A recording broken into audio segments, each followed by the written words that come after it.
السلام علیکم ویورز، پاکستان بھر کے تمام ناظرین اور بیرون ملک مقیم تمام پاکستانیوں کو پروگرام پولیٹیکل ٹاک میں خوش آمدید کہیں گے۔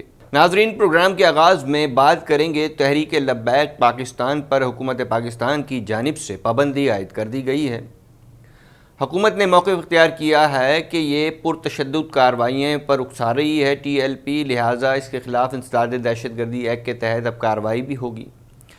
دوسری طرف ٹی ایل پی کے جو اکابرین ہیں وہ ٹس سے مس نہیں ہو رہے اور وہ کہہ رہے ہیں کہ ہمیں قلعدم قرار دے کر ڈرایا دھمکایا نہیں جا سکتا، ہم عاشقان رسول ہیں، ہم مصطفی پر جان دینے والے لوگ ہیں اور ہم کسی بھی قربانی سے دریغ نہیں کریں۔ آگے کیا ہوگا اس حوالے سے پروگرام میں بات کریں گے۔ دوسری طرف حکومت نے وزیر خزانہ کا قلمدان حماد اظہر سے لے کر شوکت ترین کو دے دیا ہے۔ اسی طریقے سے کابینہ میں بڑے پیمانے پر رد و بدل کی گئی۔ بہت بڑا المیہ ہے کہ موجودہ حکومت میں 4 مرتبہ وزیر خزانہ کو تبدیل کر دیا گیا۔ اس پر بھی پروگرام میں بات کریں گے۔ اس کے علاوہ پی ڈی ایم کی تحریک عید بعد کیا رنگ لائے گی، اس پر بھی بات کریں گے۔ ان تمام تر صورتحال پر گفتگو کے لیے آج ہمارے ساتھ پروگرام میں موجود ہیں امیر جماعت اسلامی سندھ محمد حسین مہنتی صاحب۔ السلام علیکم۔ تحریک لبیک پاکستان پر جو پابندی عائد ہونی چاہیے تھی یہ نئی حکومت نے اسے قلعدم قرار دے دیا، جماعت اسلامی کا اس پر کیا موقف ہے؟ تحریک لبیک ایک دینی جماعت ہے اور اس نے خاص طور پہ گستاخانہ خاکوں اور ناموس رسالت پر قومی اسمبلی میں جو دھوکہ دہی کی گئی تھی اس پر اس کا آغاز ہوا تھا، اور اس نے ملک میں ایک اچھی موبلائزیشن کی ہے اور انتخابات بھی قومی صوبائی اسمبلی کو بھی لڑے، اور اس کے بعد جو بائی الیکشنز ہو رہے ہیں اس میں بھی وہ موجود ہیں۔ تو اس طرح کی پابندی میرا خیال ہے بہت ہی حیرت انگیز ہے کہ حکومت نے پہلے جھٹکے میں ہتھیار ڈال دیے اور آخری قدم جو نہیں اٹھانا چاہیے، بہت سارے آپشن موجود تھے ان کے پاس، لیکن ان آپشن کو استعمال کرنے کی بجائے انہوں نے پابندی کا آخری قدم اختیار کیا ہے۔ یہ حکومت کی بہت ناکامی ہے اور جمہوری عمل کو بڑا دھچکا لگا ہے اور حکومت کو ریکنسیڈر کرنا چاہیے۔ اس کے لیے ایک لگا بندہ طریقہ موجود ہے، الیکشن کمیشن کو میں اس کے بعد سپریم کورٹ میں جانا، وہاں پر پروسیس کرنا ساری چیزیں۔ تو میں سمجھتا ہوں کہ حکومت نے جو ہے بہت جلد بازی میں قدم اٹھایا، اور میرا خیال ہے کہ ان کے ذہن میں خصوصی طور پہ اسلام اور دین دشمنی بھی ان کے نقطہ نظر میں ہے، اور یورپ کو اور مغرب کو راضی کرنا ہے کہ جس کی وجہ سے انہوں نے اتنا حتمی قدم اٹھایا ہے، اور میں سمجھتا ہوں کہ اس میں حکومت کو ناکامی اٹھانی پڑے گی اور یہ قدم ان کا جو ہے وہ غیر مؤثر ثابت ہوگا انشاءاللہ۔ کیا خدا نخواستہ ملک میں خون ریزی آپ دیکھ رہے ہیں؟ کیونکہ تحریک لبیک پاکستان کے جو اکابرین ہیں انہوں نے کہا ہے کہ ہمیں قلعدم قرار دے کر ڈرایا دھرایا نہیں جا سکتا اور ہم عاشقان رسول ہیں، نبی کے غلام ہیں اور جانیں دینے سے بھی کسی طور پر پیچھے نہیں ہٹیں گے۔ میرا خیال ہے، مجھے نہیں نظر آ رہی، میرا خیال ہے کہ جو اقدام اس وقت حکومت نے اٹھایا اور جو ٹی ایل پی نے بھی جس طرح کا ایک موو کیا ہے، ان کے کارکنوں نے کچھ تشدد کی کارروائیاں کی ہیں، میرا خیال ہے دونوں کو ایک سبق ملا ہے، اور مجھے امید ہے کہ انشاءاللہ کوئی دھرنے وغیرہ ہوں گے یا احتجاج ہوگا تو وہ پرامن ہوگا اور تشدد سے خالی ہوگا انشاءاللہ۔ اور حکومت سے بھی میں توقع کرتا ہوں کہ جس طرح سے انہوں نے پچھلے اقدامات کیے ہیں، گولیاں چلانا اور لوگوں کو نشانہ بنانا، وہ بھی اس سے سبق اٹھائیں گے، اور ان کو سمجھ میں آنا چاہیے کہ جمہوری حکومت کے پاس صرف گولیاں چلانے کا اقدام نہیں ہے، بہت سارے اقدامات اور ہوتے ہیں جو اختیار کر کے ان کو عوام کو تحفظ دینا چاہیے اور جمہوری عمل کے اندر رخنہ اندازی نہیں کرنی چاہیے۔ اس میں کوئی دو رائے نہیں کہ پاکستان آج عدم استحکام سے دوچار ہے۔ کیا مستقبل میں آپ اس کو استحکام ہوتا دیکھ رہے ہیں ملک میں؟ بہرحال دیکھیے، اصل بڑا مسئلہ جو ہے اس حکومت کا ہے، اس حکومت نے بڑے بڑے دعوے کیے اور تحریک انصاف کا نام رکھا، اور اس کے ساتھ ساتھ انہوں نے یہ بات کہی کہ ہم ایک تبدیلی لائیں گے اور خاص طور پہ جو وی آئی پی کلچر ہے اس کو ختم کریں گے، غریب عوام کے لیے سہولیات فراہم کریں گے، ٹیکسز میں کمی کریں گے۔ ان سب کے مقابلے میں جو اس وقت وہ پالیسی لے کے چل رہے ہیں وہی پالیسیاں ہیں جو گزشتہ حکومتوں نے اختیار کی ہوئی ہیں. وہی IMF کی غلامی ہے، وہی مہنگائی ہے، وہی بے روزگاری ہے، اور وہی جو ہے بے چینی اور بدامنی کی فضا ہے جو اس وقت ہے. تو میں سمجھتا ہوں حکومت اس معاملے میں کوئی زیادہ بہتر کارکردگی نہیں دکھا سکتی. نمبر 1. نمبر 2 یہ ہے کہ ہماری سوچ یہ ہے کہ چونکہ یہ ملک اسلام کے لیے بنا، بڑے دعووں سے بنا، اور اللہ تعالیٰ نے اسی لیے ہمیں یہ ملک عطا کیا تھا. جب ہم اس دعوے سے ہٹ جائیں قرآن و سنت کے اور مغرب کی پالیسیوں کو اختیار کریں اور اپنے عوام کو غلام سمجھ کے اسی طرح کی سوچ کو اختیار کریں، تو اس سے میں سمجھتا ہوں کہ کبھی تبدیلی نہیں آ سکتی ہے. تو اس وقت کچھ پالیسیاں تبدیل کرنے سے، اقدامات تبدیل کرنے سے بات نہیں چلے گی. اوور آل حکومت کو اپنی سوچ بدلنا ہوگا، اور مدینہ کی ریاست کا جو نام لیتے ہیں بار بار، اس کی کوئی عزت رکھنی ہے تو اس کے لیے اپنے آپ کو بھی، اپنی حکومت کو بھی، اپنے وزراء کو بھی اور اپنی پالیسیوں کو بھی قرآن و سنت کے مطابق ڈالنا ہوگا. اس کے بغیر میں سمجھتا ہوں ملک میں کوئی ترقی نہیں ہو سکتی، خوشحالی نہیں آ سکتی، اور جوں کہ توں حالات رہیں گے. آپ دیکھ رہے ہیں کہ 73 سال سے بڑے بڑے دعوے کیے، بڑے بڑے حکمران آئے، ایشین ٹائیگر کا اور مختلف دعوے لے کر آئے، لیکن کچھ وہ کر نہیں سکے. اس کی وجہ یہی ہے کہ آپ ایک میجر شفٹ کریں گے تو اللہ بھی ناراض ہے، اور پبلک میں بھی اس کی کوئی پذیرائی نہیں. پاکستان ڈیموکریٹک موومنٹ کی تحریک عید بعد آپ کیسی دیکھتے ہیں؟ PDM کی جو قیادت ہے وہ تو یہ موقف اور ان کا بیانیہ یہ ہے کہ ہم حکومت کا دھڑن دختہ کریں گے. PDM سے جب وہ بنی اور بڑی سنجیدگی سے چیزیں نظر آ رہی تھیں تو لوگوں کو بڑی توقع ہو گئی تھی کہ شاید مہنگائی اور بے روزگاری اور بدامنی اور حکومت کی معاشی ناکامیوں کے خلاف کوئی پل باندھ دیں گے اور کوئی بڑی رکاوٹ ہو جائے گی، اور شاید کوئی تبدیلی کا عمل بھی کی طرف کوئی پیش قدمی ہو سکے. لیکن جو PDM کا خود کا دھڑن تختہ ہو گیا، وہ حکومت کا کیا دھڑن تختہ کرے گی؟ تو اس لیے کوئی توقع نہیں ہے کہ وہ کوئی دھڑن تختے کی طرف کوئی پیش قدمی کر سکے. بہرحال اپوزیشن ہونی چاہیے اور ان کو اپوزیشن کا کردار ادا کرنا چاہیے، بڑے بڑے دعوے نہیں کرنے چاہیے، اور مجھے امید ہے کہ وہ بھی اپنی حیثیت کو اور اپنی پالیسیوں کو اثر نو ترتیب دیں گے. پاکستان پیپلز پارٹی PDM سے علیحدہ ہو گئی، اور آپ کیا سمجھتے ہیں کہ اس میں اسٹیبلشمنٹ کار فرما تھی یا نہیں؟ اصل میں میرا خیال ہے کہ PDM سے پیپلز پارٹی کی علیحدگی جو ہے یہ اپوزیشن کی منہ کو ایک بہت بڑا دھچکا لگا ہے، اور ایسا ہونے سے حکومت کو جو ہے وہ دوبارہ جان ملی ہے. اور لیکن بہرحال پیپلز پارٹی ہمیشہ اپنے مفادات کو اپوزیشن کے مفادات یا قومی مفادات پہ ترجیح دیتی ہے، اور اس وقت بھی انہوں نے یہی کیا کہ ان کے کچھ مفادات تھے وہ انہوں نے حاصل کیے، اور کچھ الگ ہو کر انہوں نے حاصل کر لیے ہیں، کرنا چاہتے ہیں. تو میں سمجھتا ہوں ان کی سوچ غلط سوچ ہے. بہرحال پیپلز پارٹی ہمیشہ مجموعی طور پہ جمہوری سوچ کو اختیار کرتی ہے، لیکن بہت سارے مواقع ایسے ہیں جہاں پیپلز پارٹی کی سوچ جو ہے کچھ مقامی، کبھی صوبائی اور کبھی خاندانی بن جاتی ہے، اور اس وقت بھی حالات یہی نظر آ رہے ہیں. پاکستان میں وزیر خزانہ کو تبدیل کیا جاتا رہا ہے، اور آج بھی ہم نے دیکھا گزشتہ روز وزیر خزانہ کو تبدیل کر دیا گیا. اس ملک میں 4 مرتبہ وزیر خزانہ کو تبدیل کیا گیا. یہ حکومت کا فیلئر نہیں؟ آپ کیا سمجھتے ہیں؟ آپ کی بات بہت صحیح ہے.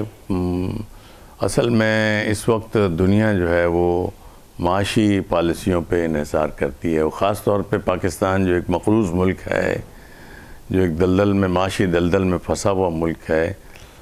ٹیکسیشن کا بوجھ بہت زیادہ ہے، اور عوام کو ٹیکس دینے کی عادت بھی نہیں ہے، اور حکومت کو ٹیکس لینے کی عادت نہیں ہے بلکہ کرپشن کی عادت پڑی ہوئی ہے. تو ایسے ماحول میں میں سمجھتا ہوں کہ حکومت کا یہ جو موو ہے، بہرحال ان کی اپنی مجبوری ہوگی، لیکن حکومت کی بہت بڑی ناکامی ہے. ان کا کوئی معاشی ہوم ورک نہیں تھا، انہوں نے کوئی پالیسیاں مرتب نہیں کی تھیں. ان کا جو اوریجنل منسٹر تھا وہ میرا خیال ہے 6 مہینے یا اس لگ بھگ رہے اسد عمر صاحب، اور اس کے بعد ان کو تبدیل کرنا پڑا. اس کے بعد ٹیکنوکریٹ IMF کی ڈکٹیشن پہ لے کر آئے عبدالحفیظ صاحب کو، اور اس کے بعد پھر انہوں نے ایک ٹرائی اور کی حماد اظہر کو لگانے کی، اور 18 دن کے بعد پھر پسپا ہو گئے. پھر انہوں نے شوکت طرین کو لگایا. میں سمجھتا ہوں شوکت طرین ایک بینکر ہے، وہ پہلے بھی فائنانس منسٹر رہا ہے. کوئی بڑی کامیاب پالیسیاں ان کی اس وقت بھی زیادہ نہیں رہی تھیں، لیکن چونکہ مارشل لاء کا دور تھا اور پرویز مشرف کی جو ہے وہ ڈکٹیٹرشپ کا دور تھا، اس لیے کچھ اقدامات ان کے مؤثر رہے. تو میں سمجھتا ہوں حکومت کی بہت بڑی ناکامی ہے، اور جوا کھیلتا ہے آدمی اس طرح سے کھیل رہے ہیں، ایک کے بعد دوسرا، دوسرے کے بعد تیسرا اور چوتھا. تو حکومت شاید اس معاملے میں کوئی بہت زیادہ کر نہیں سکے گی. خود وزیر اعظم صاحب کہتے ہیں کہ ہم قرض لے کے ملک چلاتے ہیں. بھائی کیوں قرض لے کے چلاتے ہو یار؟ کوئی پالیسیوں کی تبدیلی کرو. قرض ملک میں بھی لے رہے ہو، بینکوں سے بھی لے رہے ہو، IMF سے بھی لے رہے ہو، دنیا بھر کے حکمرانوں سے بھی لے رہے ہو. کچھ بڑی پالیسی شفٹ کرنے کے بغیر آپ کچھ نہیں کر سکتے ہیں. اور حکومت جو ہے اس کی سوچ میں کوئی بڑی پالیسی کی چینج نہیں ہے. وہ حکومت کو انہی لائنوں پہ چلانا چاہتے ہیں جن لائنوں پہ ٹریڈیشنلی وہ چلتی رہی ہے. تو مجھے بڑا خطرہ محسوس ہو رہا ہے کہ مہنگائی کا جو طوفان اس وقت آیا ہوا ہے، جس کو کنٹرول کرنے کا حکومت دعوے کر رہی ہے، شاید اس میں اس کو کامیابی نہیں ہو. آج حکومت کی رپورٹ ہے، اخباروں میں رپورٹ ہے کہ 18.58 جو ہے وہ تقریباً مہنگائی کا لیول پہنچ گیا ہے. یہ بہت زیادہ مہنگائی ہے، ریکارڈ مہنگائی ہے. ماضی میں کبھی اتنی مہنگائی انفلیشن نہیں رہا ہے. اس لیے عوام بہت بے چین ہے. رمضان کے مہینے میں خاص طور پہ لوگ کیا کریں ان کی سمجھ میں نہیں آتا ہے. تو روزہ رکھیں نہ رکھیں، اور کہاں سے کمائیں، کہاں سے بچوں کو پورا کریں. اور میں سمجھتا ہوں کہ حکومت کو ڈراسٹک ایکشن لینے چاہیے، اور اپنی معاشی پالیسی تبدیل کرنی چاہیے، اور معاشی ناکامی کا اعتراف کرنا چاہیے ان کو کہ ان کے پاس کوئی پالیسی نہیں ہے، کوئی منسٹر نہیں ہے، کوئی ہوم ورک نہیں ہے. PTI کی موجودہ حکومت کیا جہانگیر ترین کے خلاف کوئی قابل ذکر اور مؤثر کارروائی کرے گی یا نہیں؟ آپ کیا سمجھتے ہیں؟ بہرحال ہماری یہ حکومت احتساب کے عمل کا ایک بڑا دعویٰ لے کر آئی تھی. چوروں کو پکڑیں گے اور ریکوری کریں گے، اور بیرون ملک سے بھی لائیں گے پیسے، اور اپنے ملک سے بھی لائیں گے. نیب جیسے ایک ادارے کو انہوں نے استعمال کیا اپنے مقاصد کے لیے. لیکن ہم دیکھ رہے ہیں کہ اس معاملے میں بھی یہ کارروائی جو ہے احتساب کے بغیر انتقام کی کارروائی زیادہ نظر آ رہی ہے. چیمہ صاحب کے خلاف کیس چلایا، 3 سال ہو گئے، کچھ بھی نہیں ملا ان کو. تو کچھ ان کے پاس کمپیٹنسی بھی نہیں ہے، انویسٹیگیشن بھی نہیں ہے، اور اس وجہ سے شاید وہ رانا ثناء اللہ کو پکڑا تو چرس کے کیس میں، اور منشیات کے کیس میں پکڑا، اس کے پاس بھی کچھ نہیں ملا. تو جہانگیر ترین کو اور کچھ اور لوگوں کو وہ نشانہ بنا رہے ہیں، خاص طور پہ جو چینی مافیا کی وجہ سے. چینی کا ایک بہت بڑا اسکینڈل ہوا ہے، اور آپ دیکھ رہے ہیں 55 روپے والی چینی، کلو والی چینی آج جو ہے 110 روپے میں بھی لوگوں کو صحیح طرح سے مل نہیں رہی ہے. تو ایک بہت بڑا مافیا ہے جو کام کر رہا ہے، جس میں جہانگیر ترین بھی ایک بہت بڑا ہتھکنڈا ہے. لیکن چونکہ وہ حکومت بنانے میں بھی اس نے ساتھ دیا تھا، اور اس کے اشارے یہ ہیں کہ اگر اس کو نہیں بچایا گیا اور اس کو باعزت بری نہیں کیا گیا تو وہ حکومت گرانے میں بھی بہت مؤثر کردار ادا کر سکتا ہے. تو میں سمجھتا ہوں کہ بس یہ کچھ رسمی کارروائیاں ہیں جو ہو رہی ہیں، اور حکومت نے آج تک رسمی کارروائیوں سے آگے بڑھ کے کچھ بھی نہیں کیا ہے. تو اس لیے حکومت اگر سیریس ہے تو اپنوں غیروں کا امتیاز چھوڑے اور صحیح معنوں میں احتساب کرے. اور جس طرح سے پروپیگنڈا مشینری انہوں نے لگائی ہوئی ہے اپوزیشن کے خلاف یا مختلف لوگوں کے خلاف، اس کو چھوڑے، اور کورٹوں کو اور نیب کو اپنی کارروائی کرنے دے. اور ان کو بھی چاہیے کہ وہ صحیح اقدامات کے ذریعے سے ملک کو جن لوگوں نے لوٹا ہے ان کا حساب کرے، احتساب کرے. اور ملک میں آئندہ آنے والے دنوں میں تو کم از کم یہ رسم ختم ہونی چاہیے لوٹ مار کی اور ٹیکس چوری کی اور بینکوں سے چوری کی، یہ بھی ختم ہوتی اس وقت نظر نہیں آ رہی ہے حکومت کے ان اقدامات کے نتیجے میں۔ کل وزیر اعظم صاحب نے سکر میں اندرون سندھ کے لیے کچھ 446 ارب روپے پیکج کا اعلان کیا، اور اس سے قبل ہم نے دیکھا تھا کہ جب وہ کراچی میں آئے تھے تو 1100 ارب روپے کا اعلان کیا تھا۔ کہ حکومت یہ پیکیجز کا اعلانات کرتی رہے گی یا اس سے آگے کچھ بڑھ کر عملی اقدامات بھی نظر آئیں گے؟ بس بڑی بدقسمتی ہے، انہوں نے خود بھی کہا کہ اب تک میں نے سندھ کو ترجیح نہیں دی ہے اور سندھ کے مسائل کو نظر انداز کیا ہے۔ میں سمجھتا ہوں کہ ان کا اعتراف بھی ہے، لیکن ملک میں کئی ترقیاتی اقدامات نظر نہیں آ رہے۔ آپ کراچی شہر میں چلے جائیں تو یہ جو ہمارے یہاں سسٹم بنایا تھا گرین اور ریڈ اور اورنج ٹرینس وغیرہ کا، تو وہ بالکل ایسے ہی پڑے ہوئے ہیں، سڑکوں کی رکاوٹیں بن گئے ہیں، لوگوں کے لیے مسائل پیدا ہو گئے ہیں۔ حکومت کو چاہیے کچھ کرنا چاہتی ہے تو سیریسلی اقدامات کرے۔ 3 سال تقریباً ان کو ہونے کو ہیں، انہوں نے نہ کراچی کے لیے کچھ کیا ہے نہ سندھ کے لیے کیا ہے۔ 1100 ارب روپے ایک بڑی رقم ہے، اس سے کراچی کا پورا آپ سمجھیں اس کی شکل تبدیل کر سکتے ہیں، اور اس کے جو کچرا کے مسائل ہیں، اس کے جو سڑکوں کے مسائل ہیں، اس کا جو کنجیشن کا مسئلہ ہے، یہ تمام مسائل بہت خوبصورتی سے حل ہو سکتے ہیں، لیکن حکومت نے کوئی قدم نہیں اٹھایا۔ اسی طرح سے آپ انٹیریئر سندھ میں چلے جائیں تو وہاں پر بھی حالات بہت خراب ہیں، سڑکیں ٹوٹی پھوٹی پڑی ہوئی ہیں، لوگوں کے گٹر کھلے پڑے ہوئے ہیں، لوگوں کے لیے بڑے مسائل ہیں، اور خاص طور پہ بلدیاتی مسائل تو بہت زیادہ ہیں، اور بلدیاتی الیکشن کے بارے میں اس حکومت نے بہت زیادہ جو ہے وہ غفلت کی پالیسی اختیار کی ہے۔ 1.5 سال ہو چکا ہے، الیکشن کرانا چاہیے تھا ان کو پنجاب میں، انہوں نے بلدیاتی اداروں کو بینڈ بھی کر دیا، ان کو لوگوں کو گھروں پہ بھیج دیا، منتخب لوگوں کو، اس کے باوجود کچھ قدم نہیں اٹھایا، اور اس وجہ سے لوگوں کو بڑی پریشانیاں ہیں، اور یہ اس بات کی غمازی کرتی ہے کہ وہ پی ٹی آئی کی حکومت جو ہے صرف یہ چاہتی ہے کہ وہ ہوں اور ان کے لوگ ہوں اور وہی جو ہے وہ ملک میں ہر جگہ نظر آئیں، تو یہ نہیں ہو سکتا ہے۔ آپ کو بڑا دل رکھنا چاہیے، کہیں آپ ہوں گے، کہیں اپوزیشن ہوگی، کہیں کوئی اور ہوگا، تو اس لیے اگر آپ نے اپنی سوچ کو تبدیل نہیں کیا تو میں سمجھتا ہوں آپ کی حکومت زیادہ دیر نہیں چل سکے گی۔